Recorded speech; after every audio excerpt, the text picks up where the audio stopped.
조금 전에 우리 윤석열 형제가 기도할 때 목사님이 담대하게 말씀을 선포하게 해달라고 그렇게 기도하는 걸 들었는데, 오늘은 목회자들이 가장 어려워하는 설교 두 가지 중에 하나를 하게 되었습니다.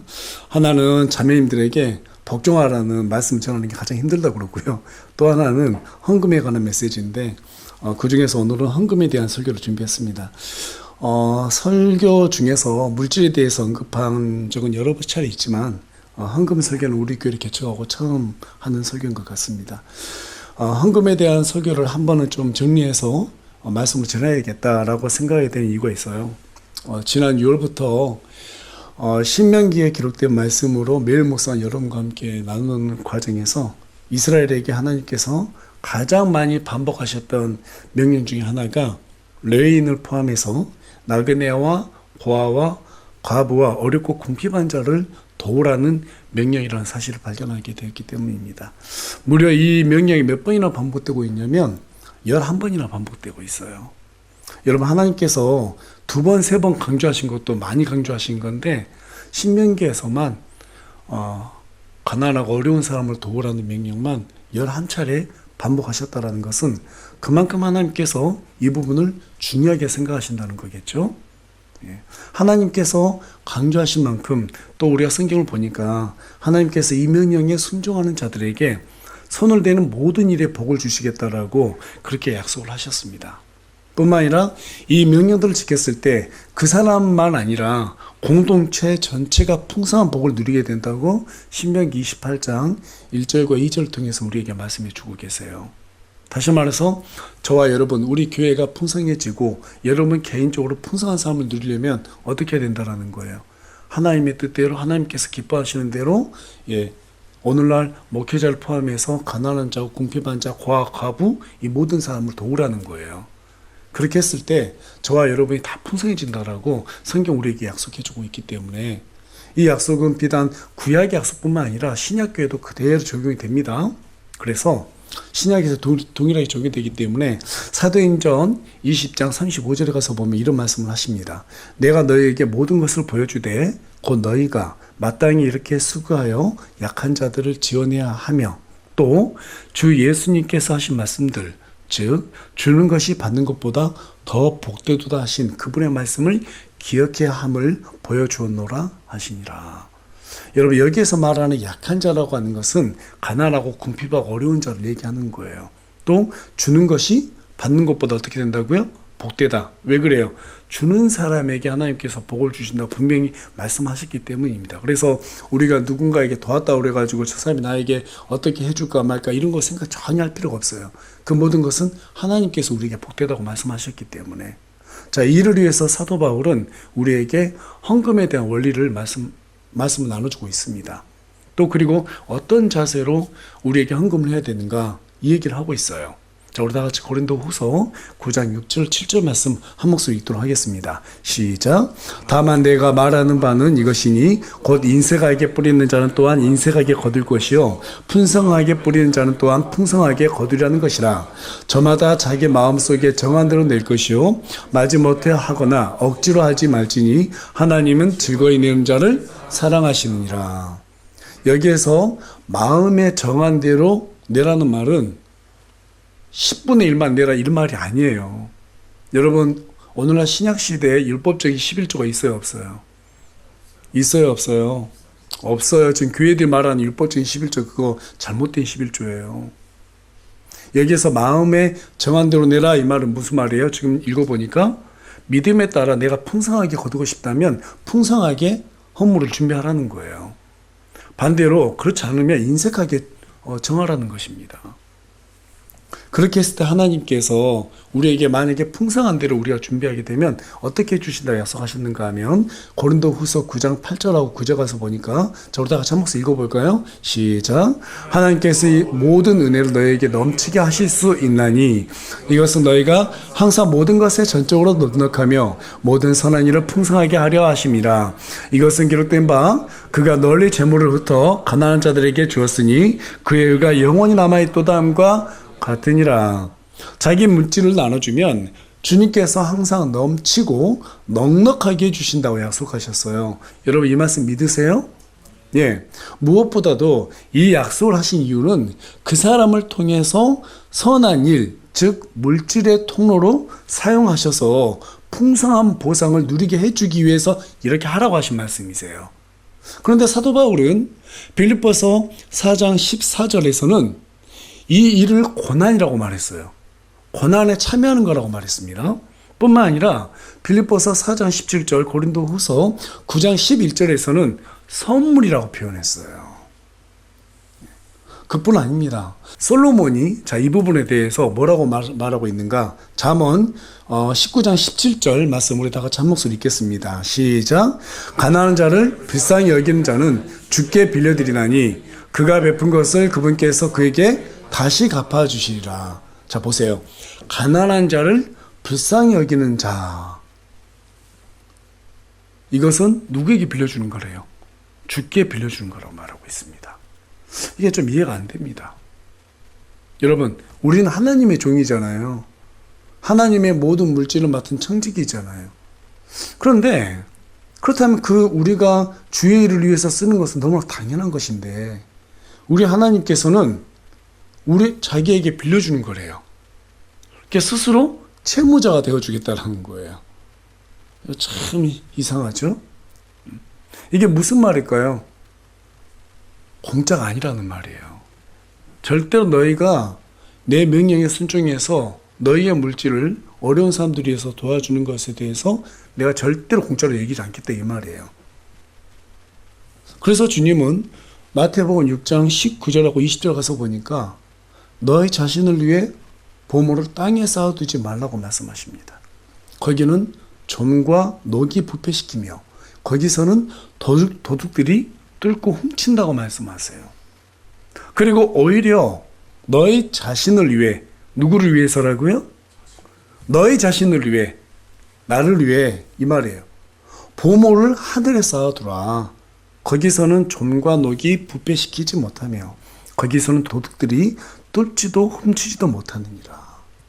헌금을 통해서 가난한 자를 돕는 것이야말로 최고의 오늘날로 말하면 재테크라고 말씀해주고 계세요.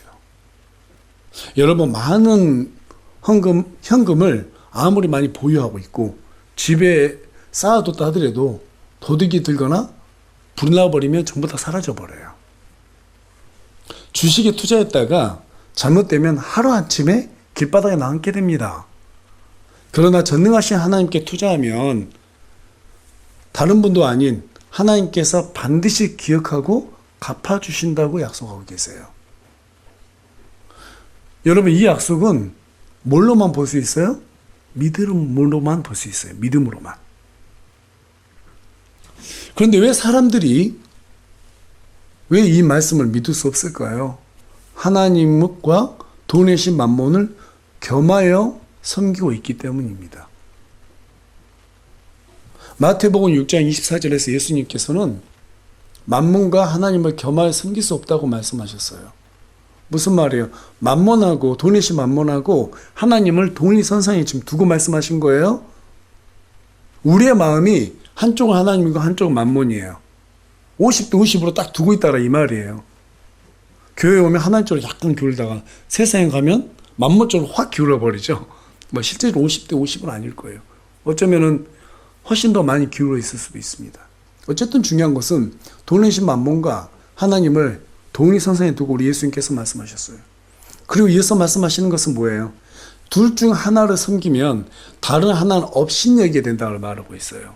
우리가 돈을 우상으로 숭배하게 되면 하나님을 잊어버리게 된다 이 말이에요. 하나님을 중요하지 않게 생각한다 이 말입니다. 이 경고는 저와 여러분이 얼마든지 하나님을 섬긴다고 말하면서도 만몬을 더 의지하며 섬길 수 있다라는 그런 가능성에 대한 경고입니다. 그래서 예수님께서는 만몬과 하나님을 동일선상에 두고 이처럼 말씀하셨던 거예요. 여러분 예수님을 잘 섬기고 주님의 주신 물질의 은혜를 받아 누리기를 바라십니까? 바라세요? 예, 그러자면 먼저 물질을 다루는 성경적인 이 원리에 대해서 바르게 이해하고 그리스도인으로서의 가져야 할 물질관 이 부분을 확실하게 우리가 하나의 가치관으로 잘 새겨야 됩니다. 그렇지 않으면 여러분 돈이면 다 할 수 있잖아요. 지금 이 시대가. 그렇죠. 물론 뭐 다 할 수 있는 건 아니지만 거의 대부분 다 할 수 있잖아요. 이걸 뭐라고 말하고 있어요? 물질 만능주의라고 말하고 있죠. 이 물질 만능주의에서 돈을 우상으로 너무나 숭배하기 쉽다는 거예요. 뭐 나는 아닌데 내가 언제 뭐 돈 앞에다 두고 저랬어요. 그런 것만이 우상 숭배가 아니에요. 하나님보다 더 사랑하는 게 우상이에요. 만약에 우리가 그렇게 살아가다 보면 하나님과 우상 돈을 함께 숭배하다 보면 섬기다 보면 하나님을 바르게 절대로 섬길 수가 없어요. 우리 마음은 원하지만 절대 그렇게 될 수가 없습니다. 제가 살아보니까 그래요. 하나님께 쓰임 받을 수도 없어요. 실제로 수많은 사람들이 지금 이 시간에도 얼마나 잘못된 사건 목사들에게 속아서 재산을 걸쳐당하고 있습니까? 그들이 왜 속겠어요? 여러분 그분들 한번 봐보세요. 뭐 판검사들도 많고요. 얼마나 대단한 정치인들도 많은지 몰라요. 그렇게 똑똑한 엘리트들이 왜 속겠어요? 자신들이 원하는 탐욕에 대한 얘기를 들려주거든요. 그러니까 거기에 속아 넘어가서 그들에게 갈취하다가는 거예요. 특별히 성경은 우리에게 물질에 관한 한 하나님의 것을 대신 맡아서 관리하는 청직이라고 말해주고 있습니다. 저와 여러분이 하나님의 선한 청직으로 드러나기를 원한다면 또 주님께서 우리에게 주신 많은 물질의 은혜를 받고 그것으로 물질의 통로가 되기를 원한다면 저와 여러분이 모시는 하나님께서 기뻐하시는 물질 사용법을 바르게 이해해야 될 줄로 압니다. 그래서 오늘은 물질의 은혜를 누리며 사는 영적인 원리라는 주제를 가지고 여러분과 함께 말씀 나누기를 원해요. 오늘 말씀 나눌 때 성경이 말하는 물질 사용법을 통해서 하나님을 기쁘시게 하는 저와 여러분이 되기를 간절히 소망합니다. 빌립보서 4장 10절에서 19절에 가서 보면 사도 바울이 자신의 사역을 후원하는 빌립보 교회를 칭찬하는 내용이 기록되어 있습니다. 바울은 그 칭찬이 혹시나 빌립보 교회 성도들에게 오해를 살까 봐서 얼른 덧붙이는 말이 뭐예요? 내가 궁핍해서 이런 말 하는 것이 아니다 라고 말합니다. 그리고 이어서 자신은 어떤 처지에 있든지 간에 거기에서 만족하는 방법을 배웠다라고 말하고 있어요. 가난해도 만족하고 부유해도 만족하는 이런 자족하는 비결을 배웠다 이렇게 말하고 있습니다. 사도 바울은 순수하게 자신을 도운 빌립보 교회를 칭찬하기를 원했고 그게 너무 하나님께서 기뻐하신다는 것을 알았어요.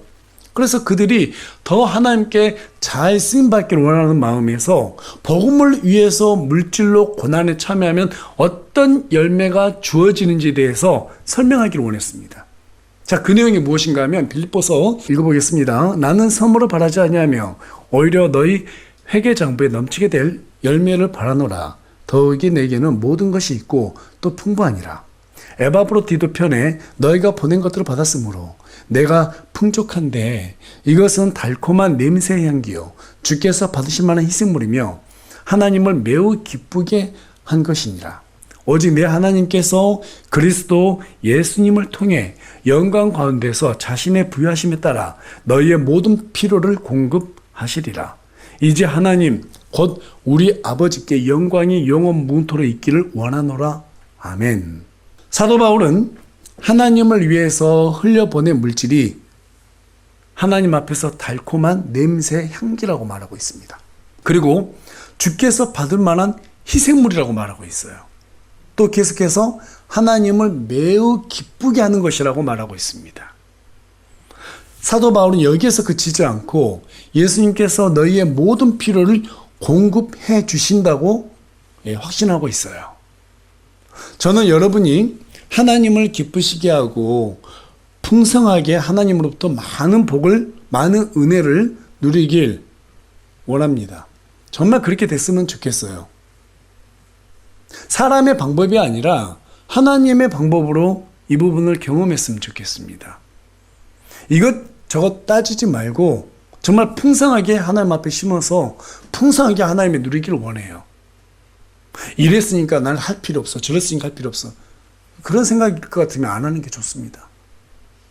우리 하나님께서는 우리가 인색하지 않고 하나님을 위해서 정말 주님을 기쁘시게 하기 위해서 헌물을 준비한다면 하나님께서는 그에 따른 보상을 해주겠다 우리에게 약속해주고 있는데 그 대표적인 구절이 신명기 28장 2절 말씀이에요. 저는 이 말씀을 읽을 때마다 참 마음이 힘이 돼요. 상상하면 너무너무 힘이 나요. 우리 다 같이 한번 읽어보겠습니다. 내가 주 내 하나님의 음성에 귀를 기울이면 이 모든 복이 내게 오며 너를 따라잡으리니. 그 뒤에 말씀 쭉 한번 봐보세요. 나가도 복을 받고 들어와도 복을 받고 내 양들이 복을 받고 모든 것이 전부 다 풍성해진다. 하나님께서 아예 그냥 약속을 해놓으셨어요. 여러분, 은행에 현금을 예치하면 이자가 붙죠. 그것처럼 우리 하나님께서는 하나님을 위해서 심는 물질에 대해서는 반드시 저와 여러분이 궁핍하고 힘들 때 잊지 않고 미리 그 필요를 아시고 따라잡아서 그걸 준비해 놓는다는 거예요. 그런 복을 받아 누리려면 어떻게 해야 될까요? 하나님께서 우리를 항상 지켜봐 주셔야겠죠. 맞죠? 그 일을 해 주시려면 항상 우리를 지켜봐야 될 거 아니에요. 언제가 힘들까 봐야 될 거 아니에요. 한마디로 우리가 하나님의 필요를 위해서 하나님 앞에 인색하지 않게 헌물을 준비한다면 우리 하나님께서는 우리와 함께 해 주신다는 거예요. 그래서 솔로몬은 우리에게 또 한 가지 그 과정에서 주의할 게 있다고 말해주고 있습니다. 잠언 23장 4절 말씀이에요. 부자가 되려고 수고하지 말고 너 자신의 지혜 사용하기를 그치라. 어느 날 얼마나 많은 사람들이 돈을 벌려고 부자가 되려고 주식이니 부동산이니 얼마나 투자 공부를 많이 합니까? 근데 그거 하지 말라는 거예요. 부끄럽지만 저도 과거에 거기에다 시간 많이 쓰고 지혜 많이 지혜를 개발하려고 되게 노력을 했어요. 그러다가 작년 5월에 아내와 함께 여행을 가서 이어스비 목사님의 이 책을 보다 보니까 목사님께서 한 줄의 글을 쓰셨는데 그 두꺼운 책에서 그 한 줄의 글이 마음에 와닿더라고요. 그리스도인은 스스로 가난해지는 삶을 살아야 한다. 그리스도인들은 스스로 가난해지는 삶을 살아야 된다. 이 한 줄의 문장이 그동안 잘못된 못질관을 가졌던 저를 되게 부끄럽게 만들었어요. 성경에서 우리 그리스도인은 하나님의 것을 맡은 청직이라고 말하고 있는데 청지기에는 내 것이 있어요, 없어요? 내 것이 없죠.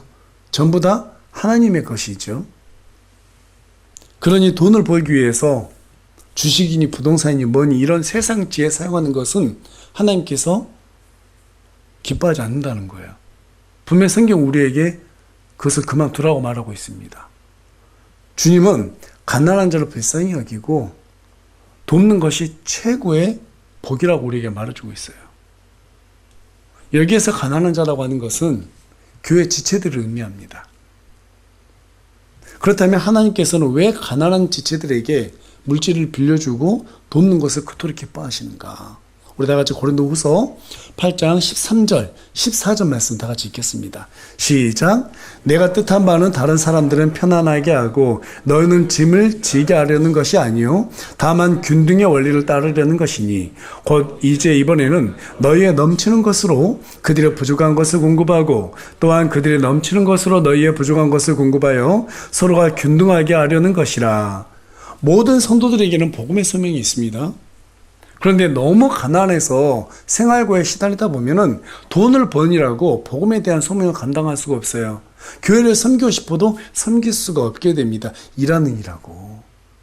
우리 주님께서는 넉넉한 사람들에게만 하나님을 섬기기는 기회를 주시지 않으셨어요. 그걸 원치 않으세요. 함께 힘을 모아서 복음의 소명을 감당하길 원하세요. 여러분 믿으세요? 예. 그래서 넉넉한 사람은 가난한 지체들에게 빌려주고 나눠주라고 명령하고 있습니다. 내가 보니까 저 사람은 과거에 정말 잘 살았는데요. 다 누리고 살았는데요. 그렇게 생각할 수 있어요. 여러분 물질이라고 하는 것이 어쩔 땐 있을 땐 쓰고 없을 땐 또 굶고 할 수 있는 거잖아요. 그렇죠? 맞죠? 예. 있다가도 없고 없다가도 있고 그래요. 그런데 또 살다 보면 진짜로 힘들어가지고 생활고에 시달릴 때도 있을 수 있습니다. 풍성하게 살다가도.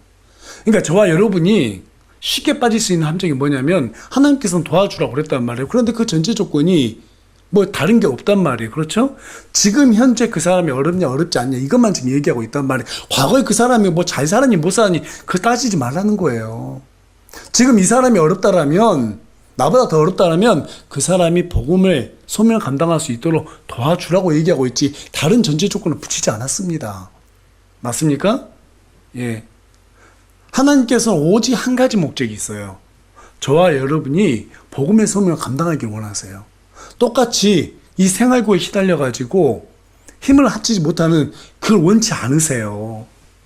다시 말해서 복음의 소명을 균등하게 우리가 서로 힘을 합쳐서 하나님을 섬길 수 있도록 하기 위해서 하나님께서는 이 물질을 나눠주어라, 빌려주어라 이 얘기를 하고 있는 것입니다. 심지어 히브리서 13장 16절에서는 더욱이 선을 행하는 것과 나누어 주는 것을 잊지 말라. 여러분 잊지 말라 이 말은 명령이에요, 명령 아니에요. 선택이 아닙니다. 명령이에요. 또 계속해서 하나님께서는 이 같은 희생을 매우 기뻐하시느니라. 여러분 이것을 희생이라고 표현하고 있죠. 내가 힘들게 번 걸 누구한테 나눠준다는 게 쉬운 일이 아니잖아요. 그렇죠? 그런데 우리가 믿음이 있다라면 하나님께서 복음의 소명을 위해서 기뻐하시는 것, 그것을 위해서 내가 기꺼이 포기하는 것, 내려놓는 것, 이걸 하나님께서 희생이라 표현하고 있어요. 굳이 희생이라고 표현하신 이유가 뭘까요? 하나님께서 그것을 기억해 준다 이 말이에요. 특별히 목회자를 섬기는 부분에 관해서도 언급하고 있습니다. 히브리서 13장 17절에 가서 보면 너희를 다스리는 자들에게 순종하고 복종하라. 그들은 마치 자기들이 회개보고해야 할 자들인 것 같이 너희 혼을 위해 깨어있나니 그들이 기쁨으로 그 일을 하게 하고 근심으로 하게 하지 말라. 그것은 너희에게 유익을 주지 못하느니라. 여기에서 근심으로 하게 하지 말라고 하는 것은 물질적으로 힘들지 않도록 도우라는 말이에요. 그 이유는 목회자가 일하는 데 시간을 너무 많이 사용하다 보면 신실하게 말씀을 준비하고 연구하고 성도들을 섬길 수가 없게 됩니다. 그걸 하나님께서 기뻐하지 않으세요. 또 지체들에게도 유익이 되지 못한다고 말하고 있습니다. 그래서 목회자가 신실하게 교회를 섬길 수 있도록 이 물질로 베풀라 이 말이에요. 그래서 고린도전서 9장 13절 14절에서는 거룩한 것들에 관하여 섬기는 자들이 성전에 속한 것들로 사는 것은 너희가 알지 못하느냐. 또 제단에서 섬기는 자들이 제단과 함께 헌물에 참여하는 자들임을 알지 못하느냐. 이와 같이 주께서도 복음을 선포하는 자들이 복음으로 살 것을 정하셨느니라. 과거 레인들이 율법을 가르치고 성전을 섬기기 위해서 이를 금했던 것처럼 목회자도 복음을 위해서 구별된 사람들이기 때문에 여러분이 목회자 섬기는 것에 대해서도 부담을 가져야 한다, 갖지 말아야 된다? 가져야 된다는 거예요. 목사님들이 스스로 이 말하기가 참 어려워요, 설교 시간에. 그런데 이게 이렇게 했을 때 하나님께서 그 사람들 기억하신다고 하니까 저도 용기 내서 여러분께 말씀을 드리는 거예요. 개척교회는 힘들어요, 여러분. 우리 같은 개척교회는요, 더 많은 희생이 요구됩니다. 맞습니까? 교회가 크면은요, 크게 요구되지 않아요. 부담이 좀 적어요. 근데 반대로 뒤집어 보면 내가 섬길 수 있는 기회가 많다라는 것은 그만큼 하나님으로부터 받을 복이 더 기회가 많다라는 말이기도 합니다. 말라기 3장 가서 보면은요, 이 성경 전체를 보면 하나님께서 이 부분을 되게 중요시 생각하는데 말라기 3장 가서 보니까 이스라엘 백성들이 하나님의 명령을 버렸습니다. 특별히 그 중에서 11조를 하지 않았어요. 그로 인해서 레인들이 굶어요. 일을 하는 게 금하게 돼 있잖아요. 굶을 수밖에 없었어요. 그래서 하나님 섬기는 일을 버리고 도망가 버립니다. 그래서 하나님께서 이 11조를 하지 않는 이스라엘 백성들에게 뭐라고 말했어요? 강도질이라고 그랬어요. 강도질. 지금으로 따지면 목회자 섬기지 않는 것에 대해서도 강도라는 거예요. 그리고 다음과 같은 말씀을 하십니다. 말라기 3장 10절 말씀입니다. 군대들의 주가 말하노라. 너희는 모든 11조를 창고로 가져와 내 집에 먹을 것이 있게 하고 이제 그것으로 나를 검증하여 내가 너희를 위해 하늘의 창들을 열고 받아 놓을 것이 없도록 너희에게 복을 쏟아붓지 아니하나 보라. 지금은 오늘날에는 이제 율법적인 11조는 없어요. 하지만 우리 하나님께서 말씀을 선포하는 자들에게, 목회하는 자들에게 선대했을 경우에 우리 하나님께서 뭐라고 말씀하고 있어요? 동일한 복을 약속하신 거예요. 복을 쏟아붓지 않나 보라. 꼭 목회자만 해당되는 게 아니죠. 교회를 섬기기 위해서 저와 여러분이 헌물을 하나님께 아끼지 않고 드렸을 때 복을 쏟아붓지 않나 한번 보라는 거예요. 여러분, 교회를 섬기고 또 목회자를 선대하는 데 인색하지 마십시오. 저를 위해서 한 말이 아닙니다. 우리 모두의 은혜를 위해서 드리는 권면의 말씀이세요. 성경이 그렇게 말하고 있기 때문에. 그러나 여러분, 주님은 절대로 헌금을 강요하시는 분이 아니세요. 여러분, 지금 우리가 다 동일하게 살지는 않잖아요. 그렇죠? 어떤 사람들은 조금 더, 어떤 분들은 넉넉하게 살기도 하고, 어떤 분은 좀 어려운 분도 있습니다. 정말 하나님께 드리고 싶어도 드리지 못해서 안타까워하시는 분들도 있어요. 근데 그렇게 어려우신 분들은 그때는 자신들의 삶에 최선을 다해야 돼요. 오히려 교회의 도움을 받아야 돼요. 그리고 또 나중에 어때요? 풍성해지면 그때 또 하나님께 드리면 되는 거예요. 맞죠? 또 풍성하신 분들은 좀 많이 드리고 또 나중에 하나님께서 내가 어려울 때를 준비해 주신다라는 믿음을 가지고 있으면 됩니다. 뭐 이래서 저래서 헌물을 하고 안 하고 그건 바르지 않습니다. 주님은 절대로 이런 우리가 하나님께 드리는 것에 대한 부분을 강요하지 않으세요. 오직 주님은 하나님의 약속을 믿는 사람들에게만 스스로 가난해질 것을 권면하고 계세요. 그리고 우리 예수님께서 약속하셨습니다. 첫째로 하나님의 왕국과 그분의 의를 구하라. 그리하면 어떻게 한다고요? 이 모든 것을 너에게 더해 주시라. 너희들이 염려하고 먹고 살고 염려하는 거 그거 전부 다 해결해 주겠다는 거예요. 그런데 우리는 거꾸로 생각하죠. 내 힘으로 먹고 사는데 먼저 집중하고 나중에 돈 벌면 그걸로 하나님 섬기길 원하죠. 하나님 그거 절대 원치 않으세요. 아니에요. 여러분, 가부에 어때요? 그 헌금 있잖아요. 두렙돈. 그걸 우리 예수님께서는 크다고 말씀하시잖아요. 두렙돈 해봐야 지금 한 끼 식사밖에 안 돼요. 그런데 그것을 내가 먹지 않고 하나님을 위해서 섬겼더니 하나님께서, 우리 예수님께서 그걸 아주 기뻐하셨어요. 분명히 그 다음에 그 과부를 우리 하나님께서 다 돌봐주셨을 것입니다.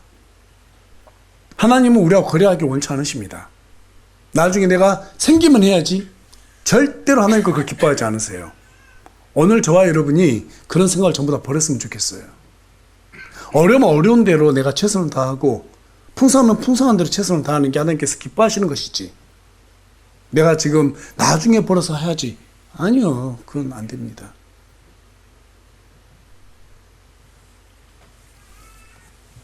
오히려 풍성한 사람들이 또 조심해야 되는 부분이 있어요.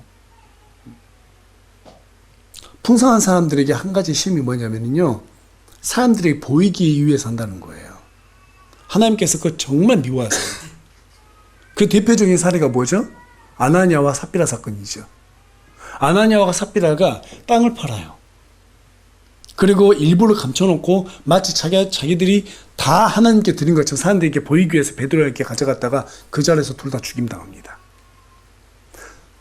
저는 성경에서 제일 불쌍한 사람인 것 같아요. 그냥 아예 안 했으면 죽지도 않았을 텐데 하나님께서는 그걸 너무너무 미워하신다는 거예요. 다시 한번 말씀드리지만 하나님께서 우리에게 주신 모든 물질 다 누구 거예요? 하나님의 것이에요.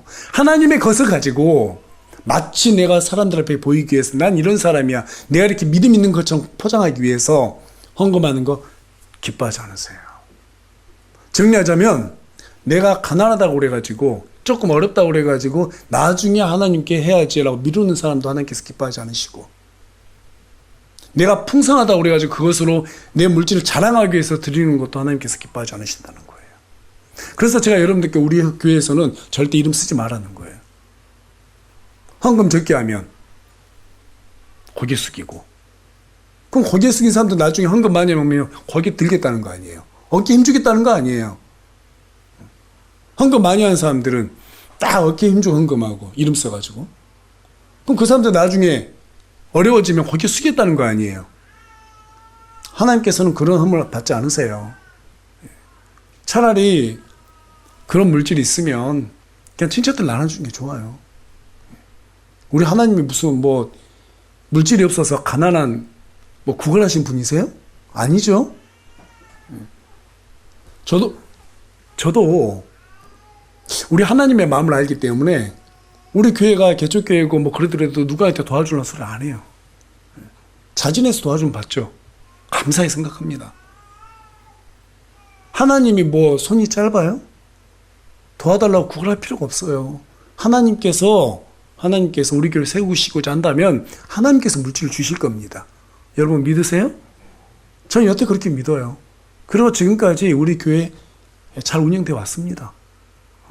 다만 제가 여러분들께 오늘 헌물에 대한 설교를 준비한 것은 하나님을 아는 지식만큼 인색해지면 안 돼요. 헌물도 더 많이 해야지 성장하는 겁니다. 하나님께 드릴 줄 알아야 돼요. 5년 전이나 6년 전이나 그대로 지금처럼 똑같이 하면 안 되는 거예요. 신앙이 성장하는 만큼 더 풍성하게 하나님께 우리의 마음도 드릴 수 있어야 돼요. 왜 그래요? 보물이 있는 곳에 뭐도 있다? 너희 마음이 있다고 얘기하고 있어요. 우리의 마음은 더 풍성해지는데 하나님께 더 적게 드린다? 이건 잘못된 거죠. 하나님을 많이 알고 하나님의 은혜를 경험하고 하나님을 사랑하는 만큼 우리가 더 풍성하게 마음을 정해야 되는 거예요. 나는 월급 이만큼 받으니까 딱 10분의 1 그 이상 안 돼. 안 돼요, 여러분. 안 돼요. 감사하는 만큼 더 많이 정할 수 있어야 돼요. 아, 목사님 이제는 이제 헌금에 대해서 강조할 때가 됐나 보다. 우리 목사님이 드디어 이제 헌금에 대해서 강조하면서 좀 약간 이상해진 것 같다 이렇게 오해할 수 있는데 전혀 그렇지 않습니다. 바울도 그랬잖아요. 바울도 내가 궁핍해서 이런 말을 하는 것이 아니다. 되게 조심스럽게 말하거든요. 저도 마찬가지예요. 저는 하나님 믿는 사람이에요. 뭐 아쉬워서 절대 그런 말 안 하지 않습니다. 오늘날 교회들을 보면 참 답답한 게 많습니다. 하나님께서 헌금에 대한 원리는요, 전부 다 복음하고만 관련되어 있거든요. 맞죠? 다 복음하고 관련되어 있어요. 다 복음하고. 교회 지체들 중에 어려운 사람, 고아, 가부, 목회자, 또 선교일, 이 모든 것들이 전부 다 복음하고 관련되어 있잖아요. 복음의 소명을 감당한 그들을 도우라 이 말이거든요. 과거에 우리나라가 한국전쟁 발발 이후에 뭐 학교도 세우고 병원도 세우고 공원도 세우고 했잖아요. 그 일을 왜 했어요? 복음을 전하기 위한 수단으로 한 거예요. 그로 인해서 우리나라가 크게 부흥한 겁니다. 너무너무 잘하신 거예요. 근데 오늘날의 교회들이 지금 그 일을 할 이유가 없어졌어요. 맞죠? 예. 이제는 정말 복음으로 해서 우리가 물질을 잘 흘려보내야 되는 거예요. 지체들도 없고 또 선교일도 해야 되는 거고요. 그래서 제가 여러분들께 이번 달엔 특별히 선교헌금 좀 부탁드린 겁니다. 구제헌금 부탁드린 거예요. 1년에 한두 번 정도 하는 겁니다. 조금 내가 풍성하게 사니까 일부분 잘라서 하나님의 기쁨을 위해서 드리면 또 우리 하나님께서 저와 여러분을 또 축복해 줄 거 아닙니까? 그쵸? 그런 복을 참 받아 누렸으면 좋겠어요. 그런데 오늘날 많은 교회들이 복음에 대해서 복음을 위해서 이 헌물을 얘기하지 않습니다. 물론 그렇게 하는 교회들도 있어요. 대부분 보면 율법적인 11조 강조하고 있습니다. 또 11조 내면 복 받고 11조 내지 않으면 하나님 앞에 벌 받는다 이러면서 위협하고 있습니다. 교회란 믿고 구원받은 성도들의 모임인데 다윗 성전을 지은 말씀을 가지고 성전을 짓는 것이 하나님의 기쁨이라면서 건축헌금을 또 강요합니다. 뿐만 아니라 자녀를 사랑하는 이 부모들의 마음을 악용해서 솔로몬이 1,000번째 헌금을 드렸더니 전무후무한 지혜를 받았다고 하면서 1,000번째 헌금을 강요합니다. 1,000번 아니에요. 그 태울 번짜지 그게 뭐 횟수 번이 아닙니다. 근데 1,000번 헌금해야 된다. 이렇게 헌금 잘하면 뭐 100배 축복받고 자식들도 잘 된다. 이런 말을 꾸며냅니다.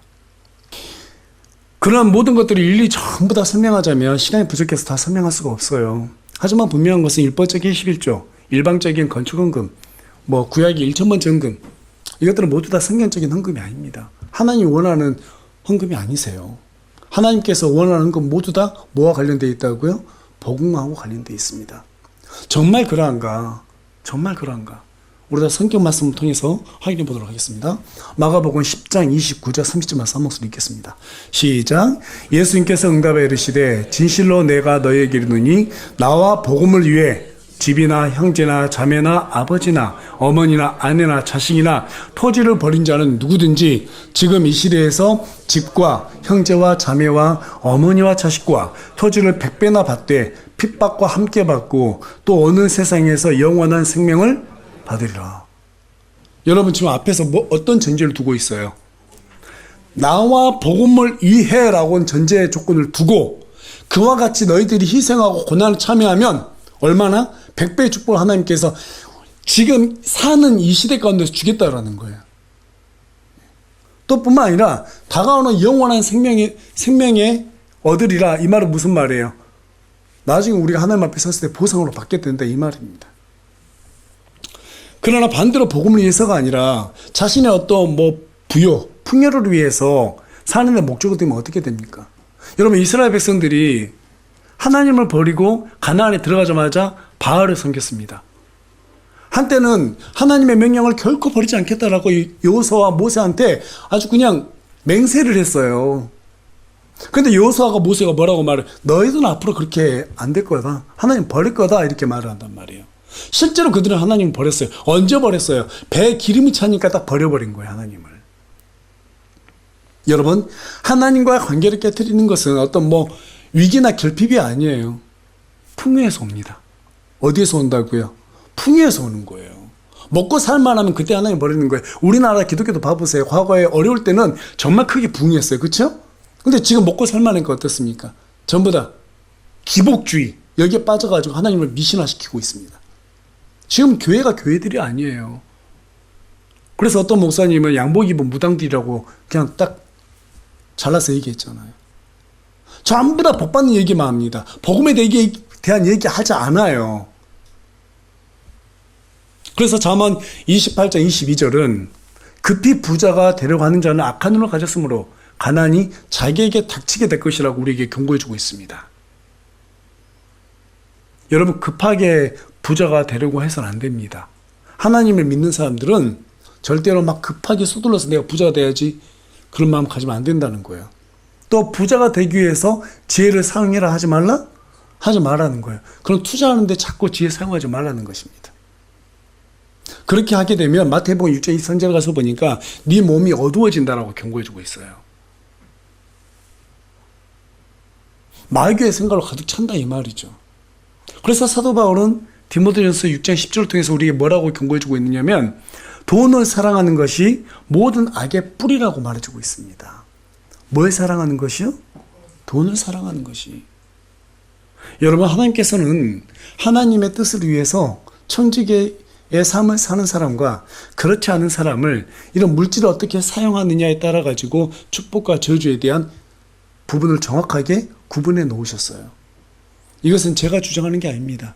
성경에 기록된 말씀들을 있는 그대로 여러분들께 드리는 말씀이에요. 하나의 영적 원리로서 드리는 말씀입니다. 이 원리를 정확하게 알았던 아골이라는 사람이 하나님께 두 가지 일을 요청하게 됩니다. 자, 그 내용이 어디에 있는가 하면 잠언 30장 7절에서 9절 말씀입니다. 우리 다 같이 한 목소리 읽어보겠습니다. 시작. 내가 두 가지 일을 주께 요청하였사오니 내가 죽기 전에 그것들을 내게 주시기를 거절하지 마옵소서. 헛된 것과 거짓말을 내게서 멀리 옮기시며 나를 가난하게도 마시고 부하게도 마시며 내게 알맞은 양식으로 나를 먹이소서. 내가 배불러서 주를 부인하고 말하기를 주가 누구냐 할까 염려하오며 또는 내가 가난하여 도둑질하고 내 하나님의 이름을 헛되이 취할까 염려하나이다. 이어스미 목사님께서 그리스도인은 스스로 가난해져야 된다. 이 말이 여기에 있는 것 같아요. 지금 아고는 정확히 얘기하죠. 가난하게도 하지 마시고 부하게도 하지 마시고 알맞은 양식으로 나를 먹이소서. 우리 예수님께서 우리에게 주기도문으로 어떻게 가르쳐 주셨어요? 일용할 양식, 오늘 필요한 양식으로 만족하게 해달라는 기도를 하라고 그랬어요. 그게 행복이에요. 행복이라고 하는 것은 내가 보이는 바깥에서 열심히 살아서 입 하나 채우면 그걸 다행이라고 생각하면 행복이라니까요. 이 한자로 보니까 일용할 양식이에요. 알맞은 양식을 구했어요. 아굴은.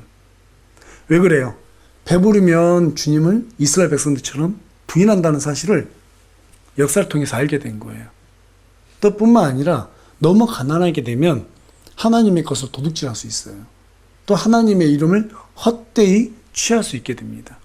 그래서 너무 가난하지도 말고 너무 부하지도 말고 하나님으로 만족할 수 있는 그러한 삶을 살아갈 수 있게 해달라고 이렇게 기도했습니다. 저와 여러분도 이 시대 가운데 이렇게 좀 기도했으면 좋겠어요. 하나님이 제일 먼저이기 때문에 하나님을 제가 섬기는 데 있어서 지나치게 많은 물질도 또 너무 없어서 가난해지는 그런 상황이 없게 해달라고 그렇게 기도하시면 좋겠습니다. 그래서 저와 여러분이 적정하게 하나님 앞에서 정말 내가 어떻게 살아야 될까, 물질을 어떻게 관리해야 될까 이렇게 잘 생각하면서 가정도 세우고 또 앞으로도 우리가 신앙생활을 해나갔으면 좋겠어요. 그래서 우리 여기 계신 모든 분들이 하나님 안에서 풍성한 은혜를 받고 바라기를 모두 다 하나님의 물질을 잘 관리함으로써 그렇게 하나님께 인정받아서 물질의 통로로 쓰임받기를 간절히 소망합니다.